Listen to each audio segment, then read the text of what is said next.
En Valladolid, España, hay una sociedad de estudios de San José que es muy importante, a la cual yo pertenezco. Es una sociedad muy interesante y edita una revista magnífica sobre San José. Entonces, yo escribí por ahí un librito sobre San José que algunos de ustedes tal vez conocen. Desde hace algunos años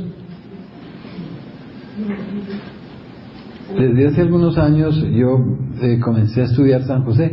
Les confieso que en el seminario nunca oí hablar una sola conferencia sobre San José. Yo no sabía nada. Nada es nada. Pero una vez estaba predicando un retiro en Venezuela, en Caracas, a los sacerdotes, y un sacerdote, para más colombiano, me habló de San José y me abrió los ojos. Yo iba en ese momento para Europa. En París fui a las librerías y conseguí lo poquito que encontré, 3 libritos sobre San José, y comencé a devorar sobre San José. Llegué a Bogotá y en las librerías de Bogotá no encontré nada. Lo único que encontré fue un regaño. De San José eso no hay nada, padre, eso récele. Libros de eso no existen. Pero me encontré en Villa de Leyva, donde los carmelitas, los padres carmelitas, encontré la magnífica revista que ellos editan en España. La pude fotocopiar en gran parte. Después en Canadá, en Montreal, encontré que hay un centro de estudios de San José y donde construyeron la más grande basílica del mundo dedicada a San José.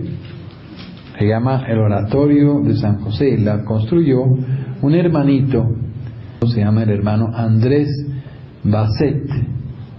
El hermano Andrés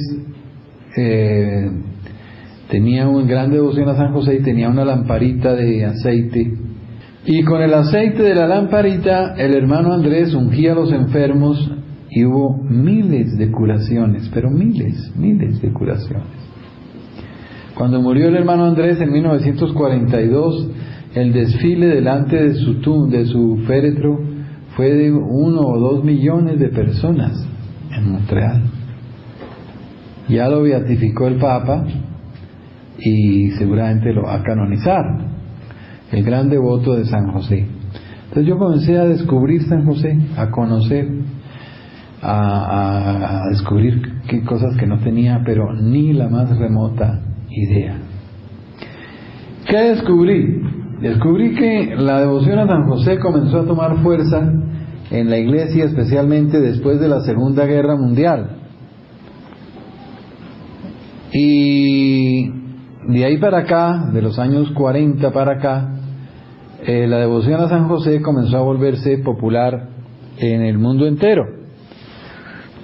Comenzó a haber congresos sobre San José, congresos internacionales, unos grandes, otros pequeños, sobre San José, en varias ciudades del mundo.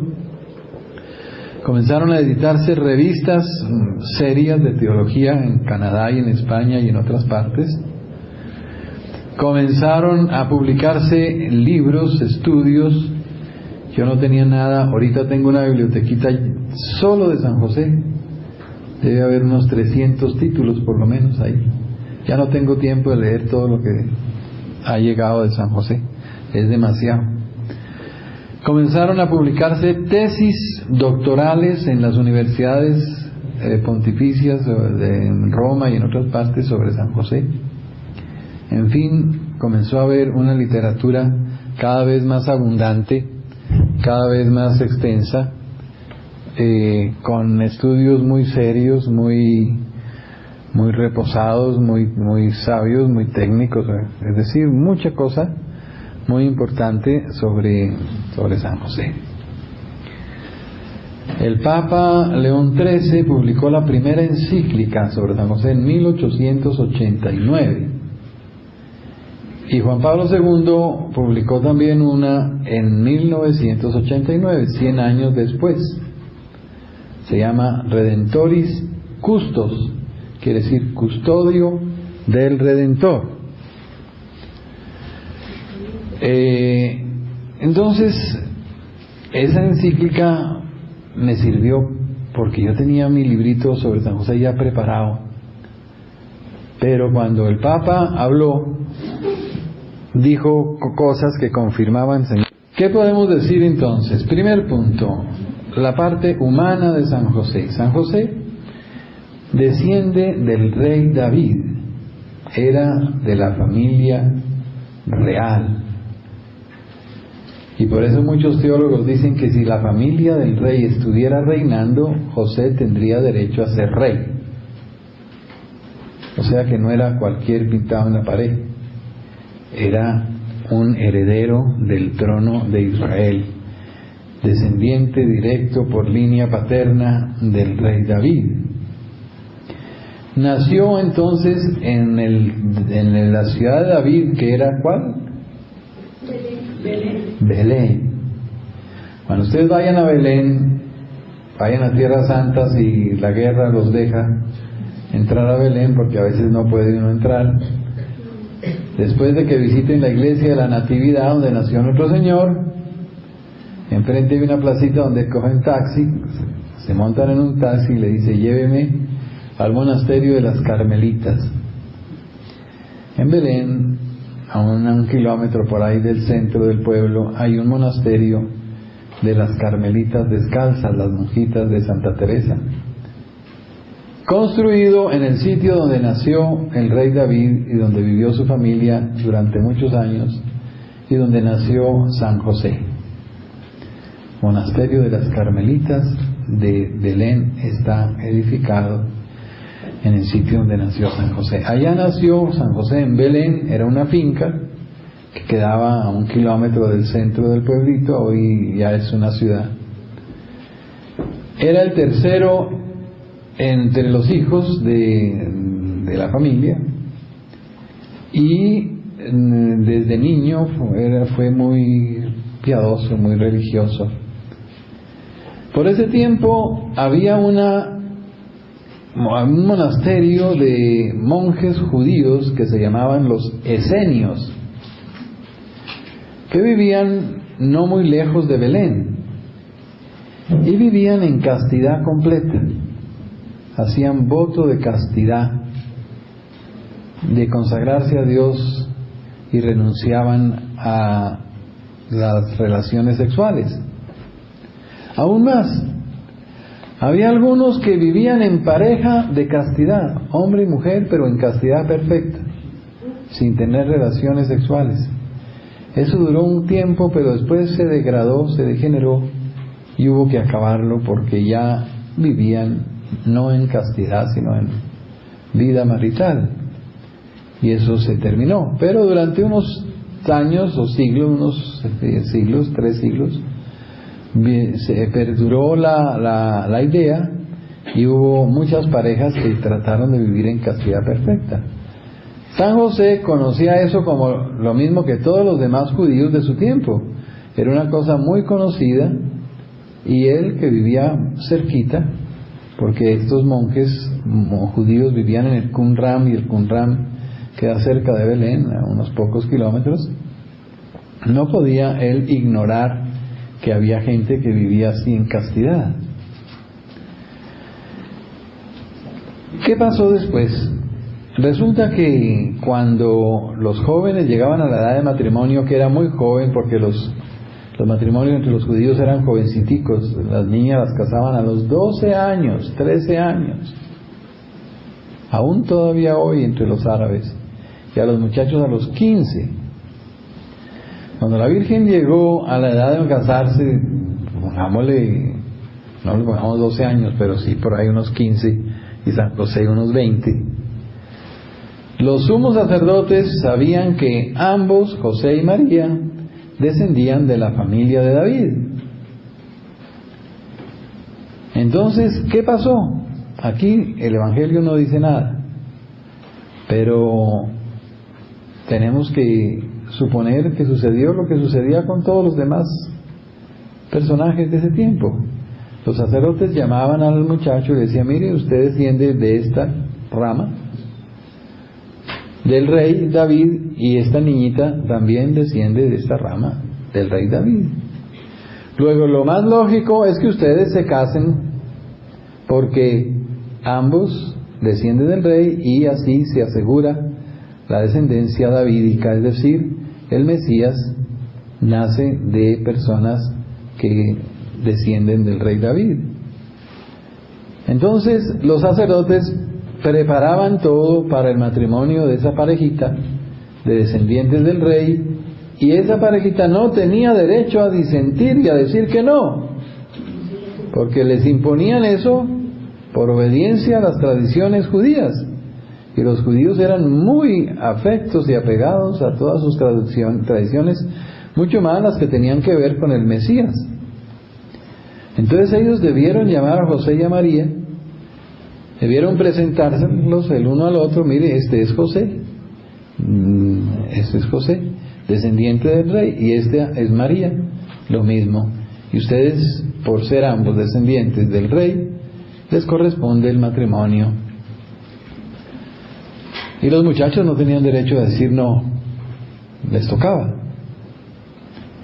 Hoy día sigue siendo igual entre los árabes, allá en Palestina, son los papás y los jefes del pueblo los que organizan el matrimonio en las familias principales. En las familias humildes no, pero en las familias principales sí, porque no quieren que se pierda la línea de sangre, la descendencia, ¿me entienden? Entonces, José y María se encuentran jovenciticos, 15 y 20 años por ahí, el uno frente al otro, y con la imposición de un matrimonio. Tal vez no tenían un noviazgo verdadero, seguramente se conocían por ser parientes, y entre los parientes uno se conoce con los primos, pero no más. Entonces aquí comienzan las complicaciones, porque resulta que la Virgen María desde niña había hecho un voto de virginidad, había hecho un voto de permanecer siempre virgen durante toda su vida, y ahora le imponían un matrimonio. Entonces, ¿qué podía hacer San José? Tenía 3 caminos. Primer camino: engañar a San José y casarse y no decirle que tenía un voto, y solamente después de casados decírselo. Pero eso no era digno de la Virgen María, engañar a San José. Segundo camino: quitar el voto, pero tampoco era digno de la Virgen. Quitar el voto sería poco serio, sería que la Virgen no era verdaderamente seria en sus decisiones, tampoco se puede. Tercer camino: que la Virgen le hubiera contado a San José que ella tenía un voto de virginidad, y que San José haya dicho: yo también hago lo mismo entonces, y nos casamos virginalmente. Yo asumo tu voto de virginidad y también me uno a él, y vamos a hacer un matrimonio virginal. Y seguramente esta tercera posibilidad fue la que sucedió, que la Virgen le contó a San José su voto, y San José lo asumió y dijo: está bien, entonces yo hago también un voto de virginidad y me comprometo a respetar tu virginidad toda la vida. O sea que contrajeron un matrimonio virginal, un matrimonio sin relaciones sexuales. ¿Es válido? Claro. Yo puedo comprar una casa y no habitarla, pero es mía. Yo puedo comprar un carro y no usarlo, pero es mío. José se casa con María, pero no tiene relaciones, pero es su esposa. Renuncia al uso de la relación sexual, pero es su esposa y es su marido. Y seguramente así fue. José y María se casan.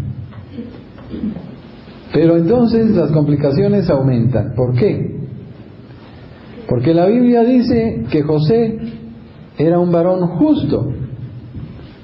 Varón justo significa cumplidor de la ley.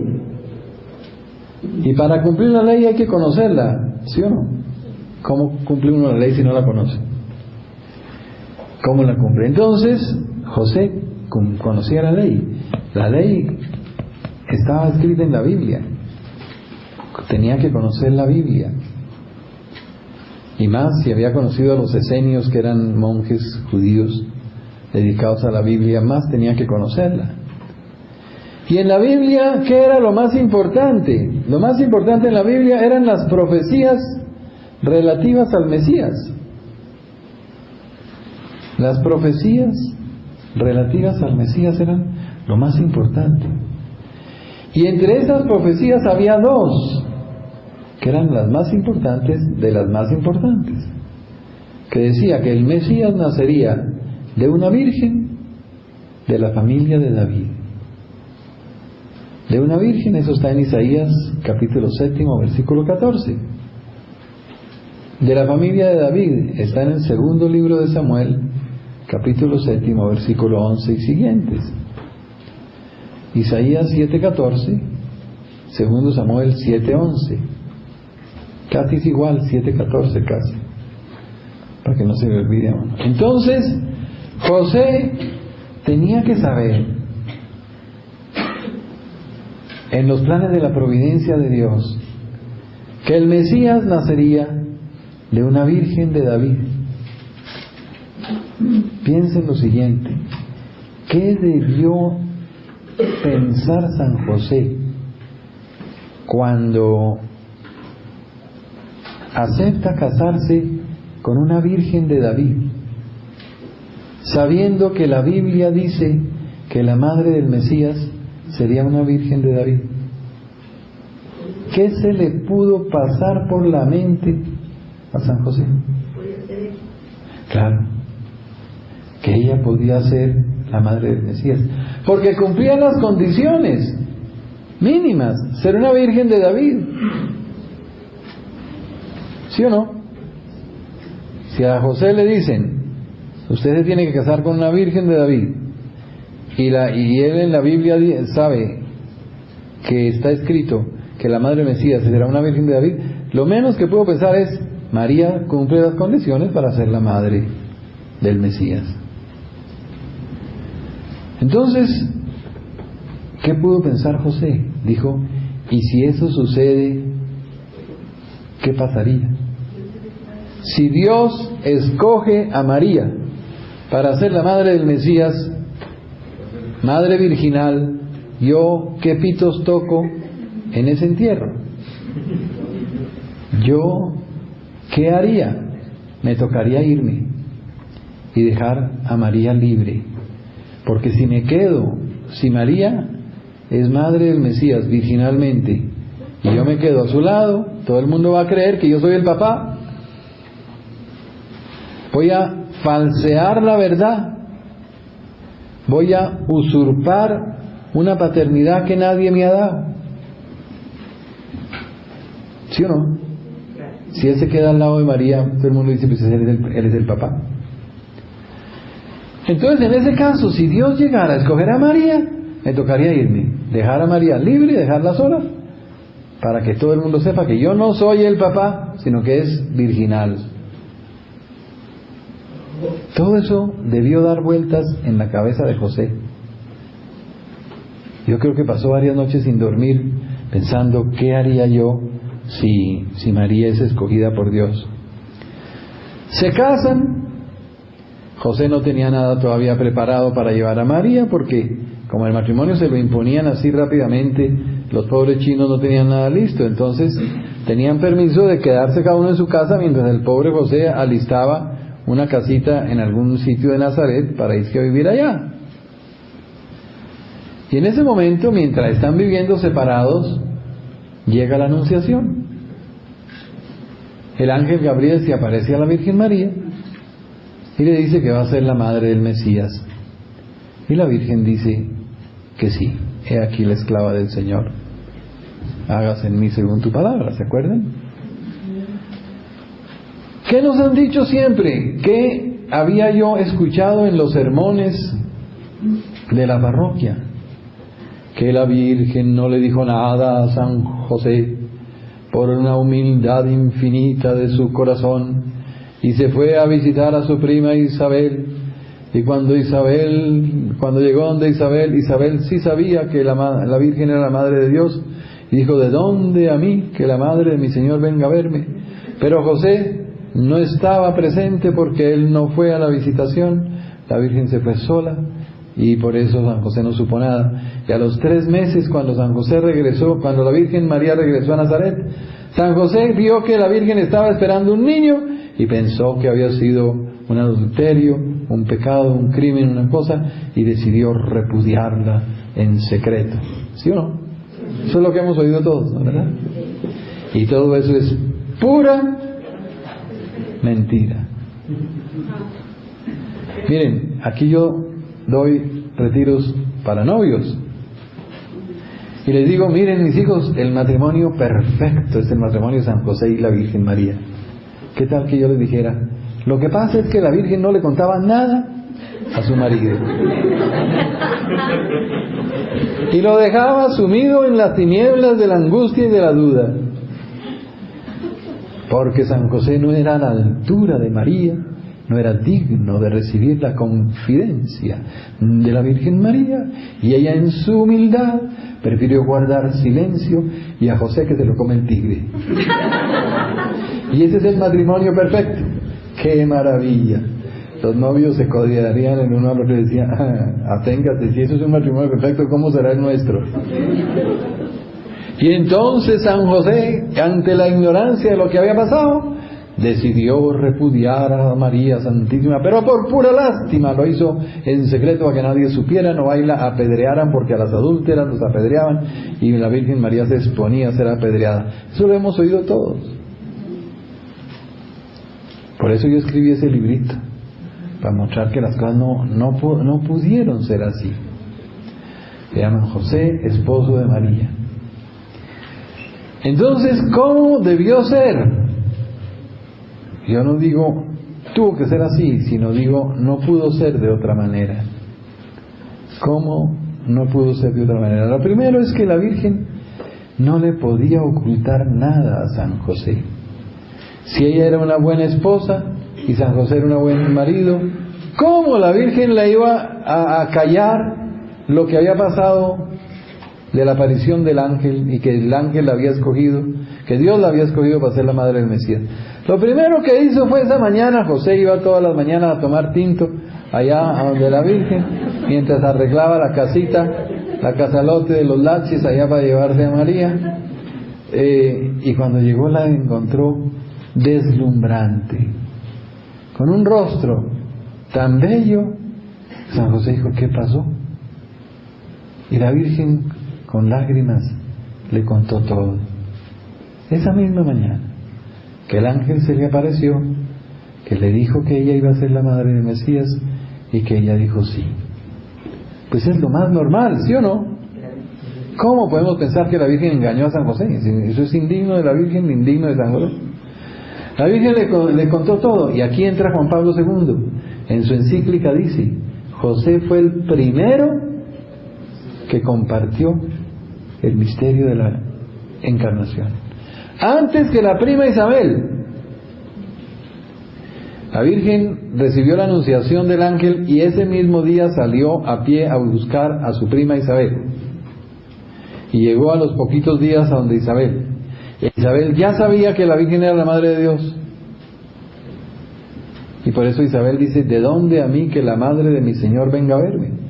O sea que Isabel lo supo, pero dice el Papa, no lo supo de primera, fue José el que lo supo de primero. Luego lo supo en el mismo momento en que sucedió. Luego lo supo cuando todavía no se le notaba a la Virgen. Luego lo supo porque la Virgen se lo contó, y si no, ¿quién? No hay otro medio. ¿A José? ¿A José? Isabel lo sabía. ¿Por qué? Porque el niño saltó de gozo en su seno. Pero, y eso fue a los 8 días de la anunciación, 8 días que duró a pie María de Nazaret a Jerusalén, que son 120 kilómetros, una semana. O sea que si José es el primero que sabe la anunciación, no hay otra manera sino porque la Virgen se lo contó. Si todavía no se le notaba, si todavía no había ido donde Isabel, si Isabel hubiera sido la primera que lo supo, podríamos decir Isabel se lo contó a José, pero el Papa dice no, José fue el primero que lo supo. Luego no fue Isabel el que se lo contó a José. Isabel lo recibió por la revelación de Dios cuando el niño saltó de gozo en su seno. Entonces, ¿quién le contó a San José? Pues la Virgen. Y esto no lo digo yo, menos mal, lo dicen grandes teólogos. Padre Karl Rahner, teólogo del Vaticano II, Ignacio de la Porterí, profesor de Biblia de Roma actual, el Padre Cándido Pozo, profesor de la Universidad Gregoriana, el Padre Bernard Martelet, un benedictino muy famoso en Francia, y un montón de gente, el Padre desde el antiguo, desde tiempos de San Ignacio de Loyola. Hay un compañero de San Ignacio, en este momento se me borra el nombre, bueno, que también ya lo decía, dicen, es imposible pensar que la Virgen le cayó el misterio a San José y no le contó nada. Eso va en contra de todas las leyes de la psicología matrimonial. En la ley del matrimonio es la transparencia. Es la transparencia. Entonces la Virgen le tuvo que contar todo a San José. Y San José ya lo tenía en su corazón, porque él sabía que la madre del Mesías sería una virgen de David. Y él se había casado con una virgen de David. Cuando la Virgen le contó todo de la anunciación a San José, ¿qué le respondió San José? ¿Saben qué? Ya lo sabía. Lo sospeché desde un principio.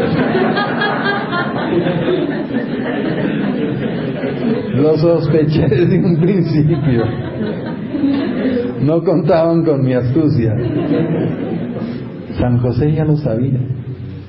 Y aquí vuelve Juan Pablo II con su sabiduría y dice, José, oigan esta frase, José confirmó en la fe a María. No dice, María confirmó a José. No, dice la maravilla al revés, José confirmó a María. Cuando la Virgen le contó todo a José, José le dijo, lo sospeché desde un principio. Eso no podía ser de manera diferente. Tú eras la persona indicada para ser la madre del Mesías, porque eres virgen de David. Y eso es lo que la Biblia exige. Y además santa, porque yo te conozco. Luego, eso que sucedió era lo que tenía que suceder. Y la Virgen agradecida debió abrazar a San José, y yo creo que las lágrimas de ambos se mezclaron de emoción en ese momento. ¿Cuál es el soporte bíblico? Está en la traducción bien hecha del texto de San Mateo, capítulo 1, versículo 18 y siguientes. San Mateo, capítulo 1:18, capítulo 1, versículo 18. Y dice así, San Mateo: el nacimiento de Jesucristo fue de esta manera. Su madre María estaba desposada con José. Primera imprecisión. Dice el Papa, ya estaban casados, unidos con verdadero matrimonio. No es solo desposada, porque el desposado puede parecer como prometido apenas, como un compromiso, pero no casada. No, porque por eso después le dice, no, María, tu esposa. Y antes de empezar a estar juntos, claro, porque cada uno vivía en su casa, mientras José preparaba la casita, lo que fuera, se encontró encinta por obra del Espíritu Santo. Está refiriéndose a San José. Luego quiere decir que San José la encontró encinta por obra del Espíritu Santo. Quiere decir que San José sabía que era por obra del Espíritu Santo. Si no, ¿para qué pone que por obra del Espíritu Santo? Su esposo, ahí sí está bien, ven, ya no dice prometido, sino su esposo José, como era justo y no quería ponerla en evidencia, muchos traducen denunciarla, como denunciar un crimen, un delito, un adulterio. Pero el verbo que usa el evangelista nos dice denunciarla, sino publicar lo que había pasado. ¿Publicar qué? Pues la anunciación. El milagro de la anunciación. Es decir, San José no se sintió autorizado para publicar ante el mundo la anunciación del ángel Gabriel. Además, nadie le iba a creer. Si él anuncia que su esposa está esperando por obra del Espíritu Santo, le van a decir: usted se le están escurriendo las babas, su esposa fue infiel y usted no se da cuenta, ¿me entienden? Entonces José no podía publicar eso. ¿Cómo iba a publicar que la Virgen estaba esperando un niño por obra del Espíritu Santo? Eso era imposible para él publicarlo. Padre, pero porque todo el mundo iba a no creerle que todo el mundo estaba esperando eso. No todo el mundo estaba en la misma espíritu, ¿no? Si fuera un pueblo santo y gente buena e inocente, dirían: claro, perfecto. Pero conociendo la malicia de la gente y la maldad y la suspicacia y la manera de juzgarse unos a otros, ¿qué le iban a creer? ¿Qué le iban a creer? Puede que la prima Isabel le creyera y su marido, 2 o 3 personas, pero la multitud, ¿qué le iban a creer? Entonces traducimos mejor, como era justo y no quería poner en evidencia ¿qué? Lo sucedido. La anunciación resolvió, aquí traduce mal, repudiarla en secreto. El verbo repudiar en griego es el verbo apostasis. Y el verbo que usa aquí el de evangelista es el verbo apolio, que significa dejar en libertad, no repudiar. Cuando el traductor puso repudiar, no fue honesto, porque eso no es lo que dice el texto. El texto dice dejar en libertad, desligar. Es el mismo verbo que usa nuestro Señor cuando le dice a San Pedro: todo lo que atares en la tierra será atado en el cielo, lo que desligues o desates en la tierra será desatado en el cielo. Apolio, desatar. Entonces dijo San José, lo que pensó no fue repudiar a María como se repudia a una adúltera, sino dejarla libre y no obligarla a vivir con ella si ella quería consagrarse a Dios, como tantas otras mujeres en el templo de Jerusalén se dedicaban de por vida al servicio de Dios, como Ana la profetisa ya con Simeón. Entonces esta Biblia traduce repudiarla. Yo no sé en sus Biblias cómo traduce no quería repudiarla en el versículo 19. ¿Cómo? Dejarla. Menos fuerte que repudiarla, pero todavía no está perfecto. ¿Qué otra viene? ¿Repudiarla? ¿Ven? Esa traducción es imperfecta. ¿Qué?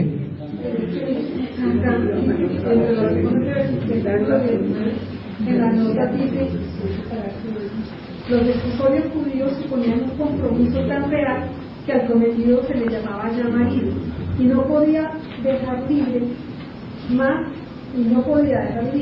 que por el repudio. Sí, y eso es lo que Es un dejar libre antes de vivir con ella. sí. Ahí se supone que no están casados sino prometidos, lo cual es imperfecto. Segundo, José decide dejarla libre porque había una ley superior a la ley humana, que era la escogencia de Dios. Si Dios la tomó por esposa, ¿quién es él para obligarla a vivir con él? Aún más, antes el marido, antes de comenzar a vivir juntos, había la posibilidad de dejarla libre por alguna razón grave, ¿no? Pero no indica que fuera un repudio legal por un crimen. El verbo que usa San Lucas es mucho menos violento que repudio, sino solamente dice dejarla libre en secreto. Así lo tenía planeado cuando el ángel del Señor se le apareció en sueños y le dijo: José, hijo de David, No temas, fíjese que no dice no dudes de tu esposa, no juzgues mal, no pienses mal, no la condenes, no la critiques, sino no temas. José tiene una actitud de temor santo ante la grandeza de la Virgen, el mismo temor que tuvo San Pedro cuando se botó a los pies de Jesús y le dijo, apártate de mí que soy un hombre pecador. O del centurión que le dice, no soy digno de que entres en mi casa. José es lo mismo, dice, yo no soy digno de María, yo tengo un santo temor reverencial, y si la Virgen ha sido tomada por Dios, yo quién soy para quedarme a falsear una verdad y usurpar una paternidad. No temas tomar contigo a María tu esposa, porque, y aquí hay una palabra que casi ninguna Biblia traduce, es en griego la palabra gar, que significa en efecto. En efecto, entonces oigan la frase, no temas tomar contigo a María tu esposa, porque en efecto, lo concebida por ella viene del Espíritu Santo. ¿Qué significa el en efecto? Quiere decir que le está confirmando algo que él ya sabía. En efecto, tal como tú lo sabes. En las revelaciones de Santa Brígida dice, tal como ella te lo comunicó, tal como como tú lo sabes. Si uno borra la palabra gar griega, el en efecto, miren cómo queda la frase, no temas tomar contigo a María, porque lo concebido en ella viene del Espíritu Santo. Quiere decir que le está revelando algo que José ignora. Si ponen el en efecto, está confirmando algo que José sabe.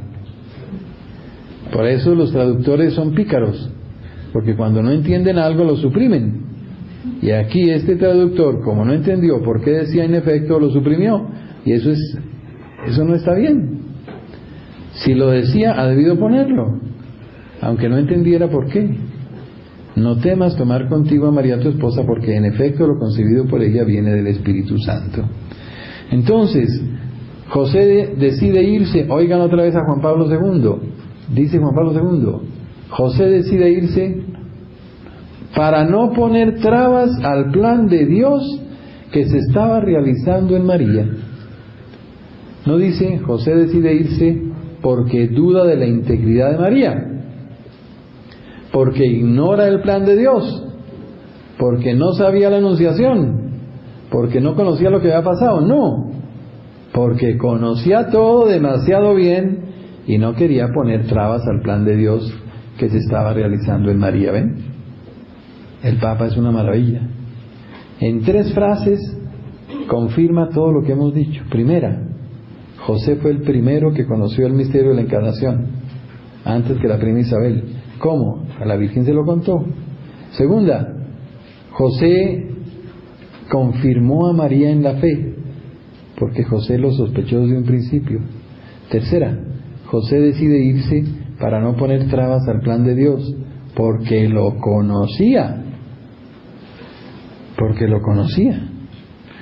Entonces, si traducimos bien las palabras exactas tal como están, nos da un sentido completamente distinto del tradicional, que es que José no le dijo nada, que lo supo tarde, que se dio cuenta que estaba esperando y no sabía de dónde era, que juzgó mal, que pensó acusarla, pero por misericordia resolvió repudiarla en secreto, etcétera, que era lo que hemos oído. Y nos ponen a un San José ignorante, que no sabe nada, que no entiende nada, y que quiere hacer las cosas como mejor pueda, pero en una ignorancia completa, lo cual es absurdo. José es un santo, un patriarca lleno del Espíritu Santo, que sabía todo lo que iba a pasar. Dios se lo había inspirado, lo sospechó desde un principio, confirma a María en la fe, fue el primero que supo todo, la acompañó en la visitación, estuvo presente cuando Isabel dijo, ¿de dónde a mí que la madre de mi Señor venga a verme? Para José no fue nuevo porque ya lo sabía por labios de María. Eso sí es un matrimonio perfecto, donde ambos confían totalmente en el otro. María confía totalmente en José y por eso le cuenta todo. José confía completamente en María y por eso cree todo. Así sí, ¿entienden? Entonces concebida en ella viene del Espíritu Santo. Dará a luz un hijo y le pondrás por nombre Jesús. O sea, le pondrás tú por nombre Jesús, porque tú eres el que va a hacer el oficio de papá, porque el nombre lo pone el papá. Porque él salvará a su pueblo de sus pecados. Todo sucedió para que se cumpliera lo hecho por el profeta, y ahí está la profecía de Isaías. He aquí que una virgen concebirá, etcétera, etcétera. ¿Vamos hasta ahí? ¿Alguna pregunta? Entonces, José, la figura de José se nos transforma completamente.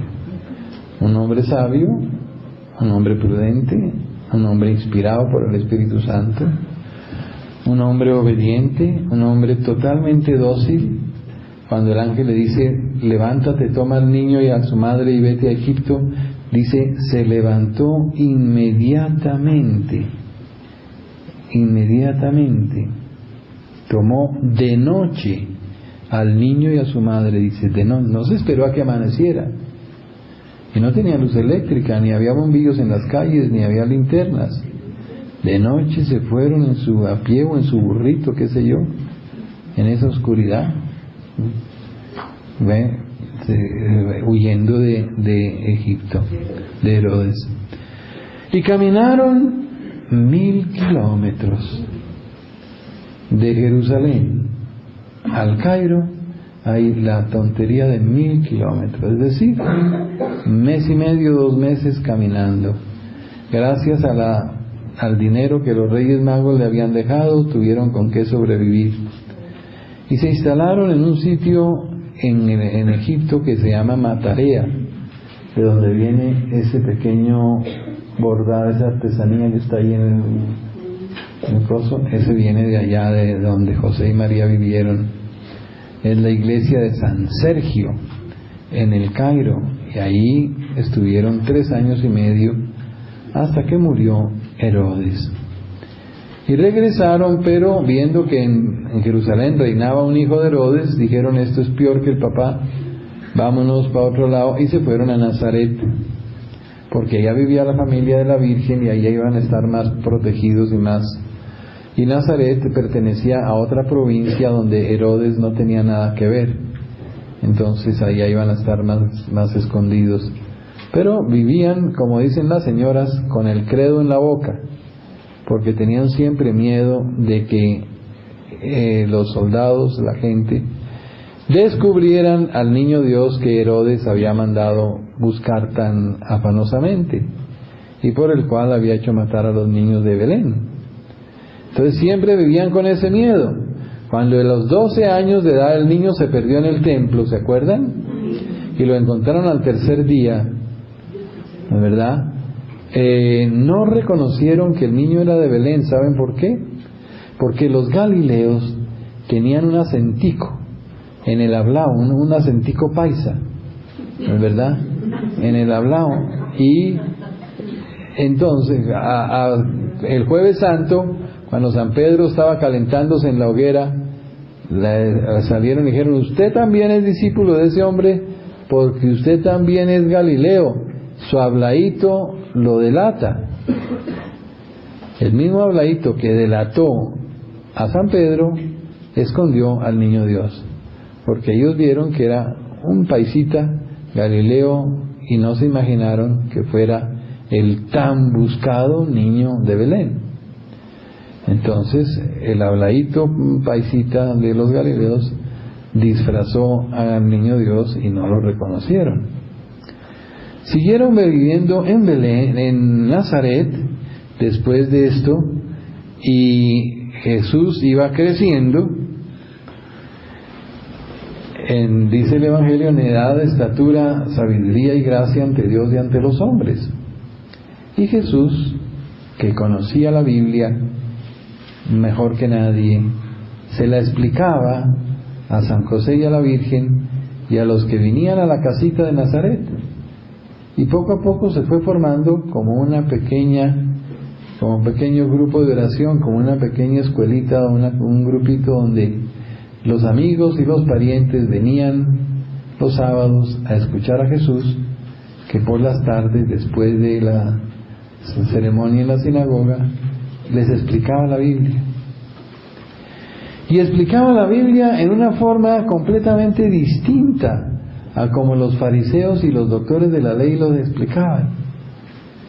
Porque los fariseos decían que el Mesías sería un revolucionario, un guerrero, un violento, un agresor, un no sé qué, que haría la revolución, que sacaría a Poncio Pilato y a los romanos, que tendría la independencia del país, que se acercaba a la gloria de Israel, y un montón de profecías humanas, políticas, económicas y materiales que no tenían nada que ver.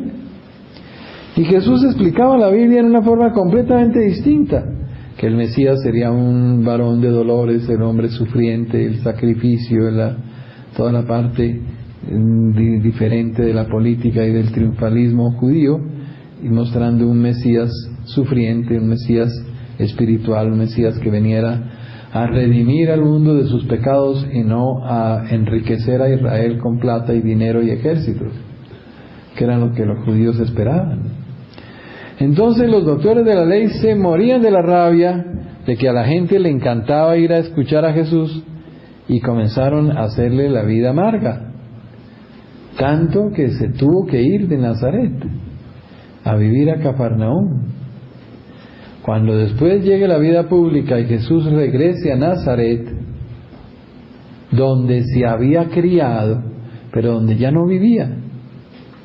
¿Por qué? Porque la vida se le puso imposible, porque los fariseos y los doctores de la ley ya lo perseguían y lo trataban mal, y le tenían envidia de que él tomara la palabra en la sinagoga, porque a todo el mundo le encantaba oírlo. En cambio les aburría tremendamente todo lo que los fariseos decían.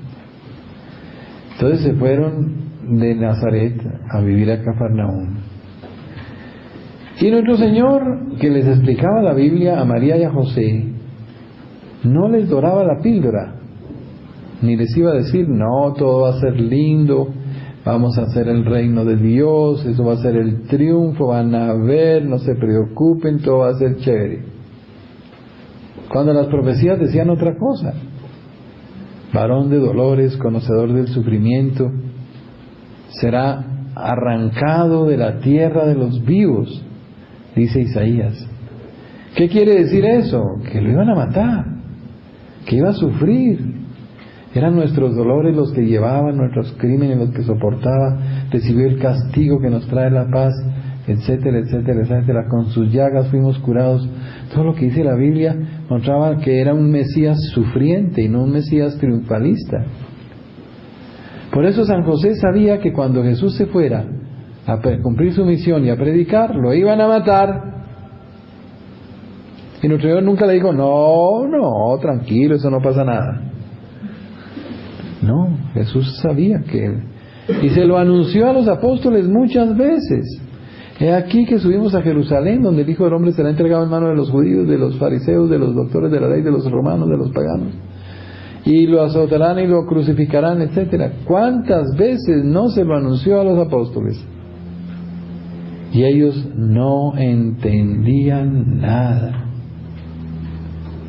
Ni se les pasaba por la mente que Jesús, que curaba a todos los enfermos de este mundo y que era Dios, se fuera a dejar matar. Eso no les cabía en la mente. Por eso muchos teólogos dicen que cuando Jesús les avisó a María y a José que se iba a predicar, José dijo, ahí está, lo van a matar. ¿Cuánto va a durar predicando? No sé, pues, ojalá no sea el primer día que predique, ¿no? Que lo dejen un ratico, aunque sea un tiempo, ¿no? Pero que lo van a matar, lo van a matar. No sabía si 1 año, 3 años, 5 años o qué.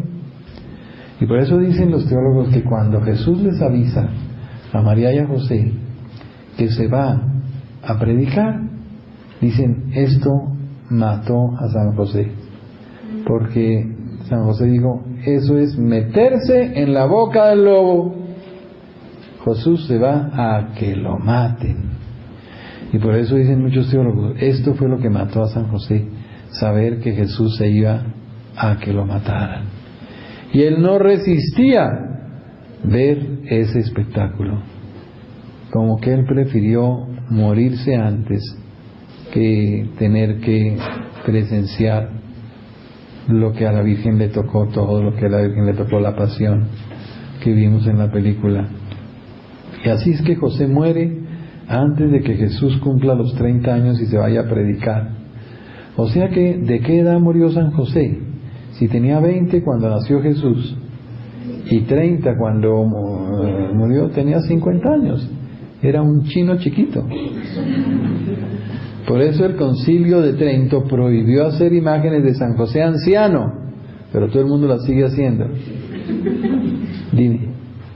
Hay alguna parte de la Biblia, porque ya una de mis preguntas desde ayer, no dice en la Biblia en qué parte murió él o cómo... ¿Quién?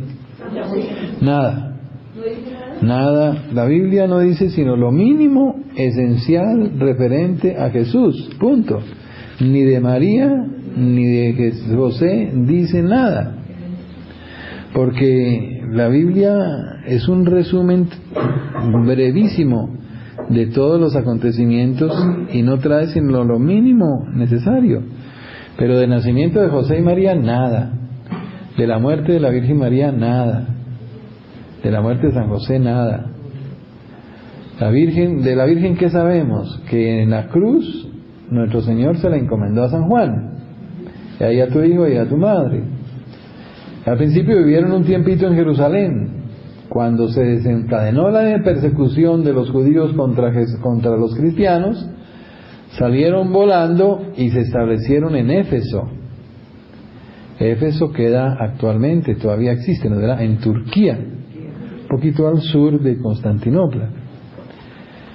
Y hay una religiosa que se llama Ana Catalina Emmerich, alemana, beatificada por Juan Pablo II hace unos 5 años, que tuvo muchas revelaciones sobre la vida de Jesús, de María y de José. Y dice que ella veía que desde la casita donde vivía la Virgen María acompañada de San Juan, se veía el mar y se veía la ciudad de Éfeso. Esto lo escribió Ana Catalina en el siglo XIX, a comienzo de la 1820, 1830. Por allá en 1860 un sacerdote dijo: yo voy a mirar si eso es verdad. Y se fue para Éfeso y encontró que Éfeso está rodeada de 11 colinas. Desde una se ve el mar, pero no se ve Éfeso. Desde otra se ve Éfeso, pero no se ve el mar. Solo desde una se ve Éfeso y se ve el mar. Y entonces dijo: aquí tuvo que ser donde vivía la Virgen María acompañada de San Juan. Y Ana Catalina dice que la casita donde vivían San Juan, la Virgen con San Juan, era una casita en forma de T.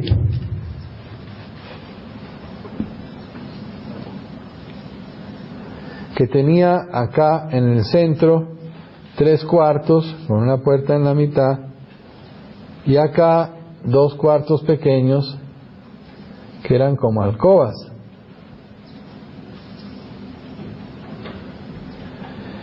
Así era la casa. Entonces encontraron las ruinas de una casa en forma de T con unos muros tremendos de piedra grandototes. Compraron la finquita, el lotecito con las ruinas, lo reedificaron, hicieron una capilla y Pablo VI fue a celebrar allá la misa y Juan Pablo II también y Benedicto XVI también la visitó ahorita que estuvo en Turquía, porque todos saben y están convencidos de que es la auténtica casa donde vivió la Virgen María en Éfeso. Vivió 15 años después de la muerte de Cristo probablemente, y cuando ya sintió que se acercaba su muerte, quiso que regresara a Jerusalén y según la tradición murió en Jerusalén, y tenemos allá la iglesia que se llama de la Dormición, que queda pegadita al cenáculo donde nuestro Señor instituyó la Eucaristía, y a la tumba del rey David, ahí en el monte Sión. Ahí habría muerto la Virgen, en la iglesia de la Dormición, y fue sepultada en la tumba de la Virgen, que queda cerca a 1 cuadra del Huerto de los Olivos, o 2 cuadras del Huerto de los Olivos, donde nuestro Señor hizo la oración en Getsemaní. Allí habría sido sepultada un viernes 13 de agosto y habría resucitado al cielo el domingo 15 de agosto día que celebramos la fiesta de la Asunción. Nada de eso está en la Biblia. Lo sabemos por revelaciones de los santos, por escritos, por diversas fuentes, que nos han ido armando ese pequeño rompecabezas para saber qué fue lo que pasó.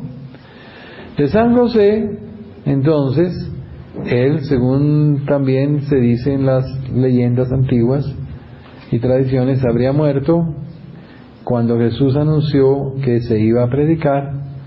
José no resistió esa terrible noticia y murió. ¿Dónde está la tumba de San José? No se sabe. ¿Por qué? Porque en Mateo 27, 52, 51 dice: cuando Jesús dio un gran grito y exhaló el espíritu, en esto el velo del santuario se rasgó en dos, de arriba abajo. Tembló la tierra y las rocas se rajaron. Se abrieron los sepulcros y muchos cuerpos de santos difuntos resucitaron y se aparecieron a muchos en la ciudad santa, etcétera, etcétera, etcétera. Muchos santos resucitaron. El Papa Juan XXIII, en una homilía el jueves de la Ascensión de 1960, era por ahí como el 25 de junio, por ahí, por esos tiempos, pues más o menos, dice el Papa en una homilía: entre los santos que resucitaron, esos santos que resucitaron no para seguir viviendo como Lázaro aquí en la tierra, sino ya para entrar al cielo. Por eso dice, se aparecieron a muchos. Aparecerse quiere venir del más allá.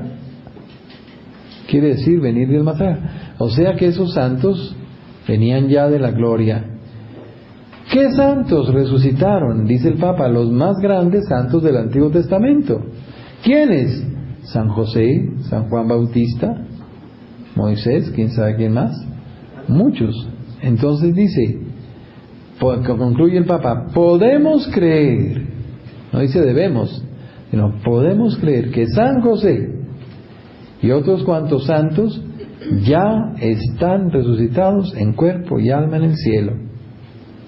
Podemos creer, no dice debemos creer, pero podemos creer.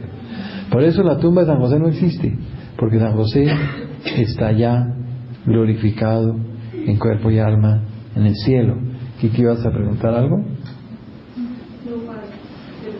Creo que no es una predicción nos va a orar para que estén con nosotros aceptamos. Hacemos una oración, claro. Amén. Por eso, los más grandes devotos a San José han sido los santos más grandes de la Iglesia.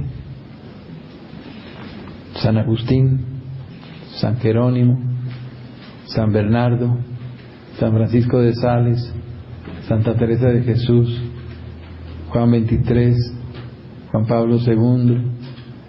Los grandes personajes de la Iglesia han sido los grandes devotos de San José. Y por eso Santa Teresa dice, no hay cosa que yo le haya pedido que no me la haya concedido. Por eso, si Santa Rita es la abogada de los imposibles, San José es el abogado de los súper imposibles. Cuando ustedes tengan algo absolutamente imposible, ahí tienen a San José. ¿Entienden? Entonces, por eso el Papa León XIII lo proclamó patrono de la Iglesia Universal, no patrono de los carpinteros por ahí. Que entre otras cosas, la palabra que usa la Biblia para designar el oficio de San José no es carpintero. Nosotros acostumbramos a decir que era carpintero. La palabra griega que usa la Biblia es la palabra tecton. José era tecton. Y tecton significa arquitecton, constructor. Arqui quiere decir primer, tecton, constructor. Arquitecto es el primer, el que dirige la obra, el jefe de los constructores, tecton. Entonces, podemos pensar que José no era solamente carpintero, era constructor. Y que venía de una familia muy pobre. Era una familia, claro, era de la familia real. Y lo que pasa es que por las diversas vicisitudes de la política y todo, tanto la familia de San José como la de la Virgen se fue empobreciendo. Cuando la Virgen nació, todavía su familia era acomodada y tenía finca, una gran hacienda vecina a Nazaret, en un lugar que se llama Séforis. Séforis fue el sitio donde nació la Virgen, en una hacienda muy grande, llena de sirvientes y de trabajadores, ¿no? Pero los papás de la Virgen, Joaquín y Ana, se enfermaron y gastaron toda su fortuna en médicos y en enfermedades, y poco a poco José y María no tenían dinero. La familia algo tenía, pero no tenían para ellos, como en una familia acomodada que se casan los hijos, pero no les pueden dar todavía la herencia como al hijo pródigo. Entonces los padres chinos no tienen sino el día y la noche. Así les pasó a José y María, ¿no? Su familia tal vez tenía, pero no para compartir con ellos, entonces ellos eran pobres. Entonces podríamos alargarnos en muchos detalles, pero se nos va a salar la sopa. Entonces dejemos ahí y hacemos un momento de oración por toda la sanación que has hecho en todos los corazones, en otra forma. Te damos gracias por terminarlo con esta fiesta de San José, y queremos pedirle a San José que por su intercesión ante la Santísima Virgen y ante Jesús, que obedecían en todo a San José, y San José sigue teniendo autoridad sobre María y Jesús, porque es su esposa y su hijo adoptivo, y todo lo que Jesús pida es una orden, que Jesús la cumple y la Virgen también, porque Él es el jefe de la familia. Por eso, San José, te pedimos que le pidas a Jesús y a María por el problema más grave que cada uno tiene en su corazón en este momento, el más imposible, el más difícil, aquel ante el cual ya nos rendimos y nos dimos por vencidos y dijimos no tiene arreglo, no tiene solución. Ese es el problema que te encomendamos hoy, San José, para que tú intercedas por cada uno de nosotros, y con la autoridad celestial que tienes como jefe de la familia de Nazaret, ante la cual la Virgen María y Jesús obedecen todo lo que tú les pides, pídele la solución a ese problema, la sanación de esa dificultad, la liberación de ese enredo, de ese nudo que tenemos, un nudo ciego que no logramos desatar. Ese problema imposible te lo entregamos, San José, para que por tu intercesión poderosa y omnipotente ante Jesús y María nos des la solución, nos las des pronto, hoy mismo, cuanto antes, ya, en este momento. Te damos gracias, San José, porque tú estás intercediendo ante María y Jesús por nuestro problema capital, nuestros problemas más difíciles, imposibles, y sabemos que podremos un día repetir con Santa Teresa: nada de lo que le hemos pedido a San José nos lo ha negado, todo nos lo ha concedido. Te alabamos, te bendecimos, te damos gracias, Padre Celestial, porque por la intercesión de Jesús, María y José nos das todo lo que necesitamos en cuerpo y alma, hoy y siempre.